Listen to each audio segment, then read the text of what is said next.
Trầm thường hôm tô sáng loi khi ơi nằm nhà thon tặng hoa về xuôi tiếng hài để ngủ mong bơi tới nào mò bao cơn kỳ hôm dù nở vui nở loi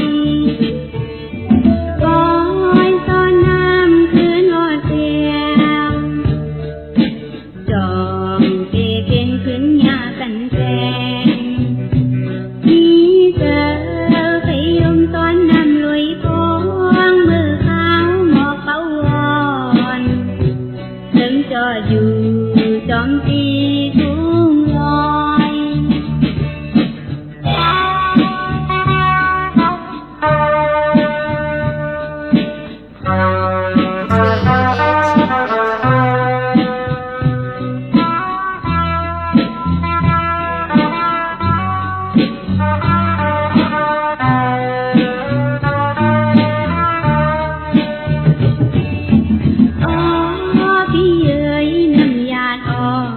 tặng hoa về xuôi tiếng hài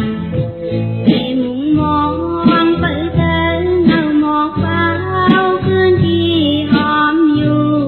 nở vui nở loi coi gió nam cứ nói theo tròn về bên khuyến nhà cạnh kèn đi giờ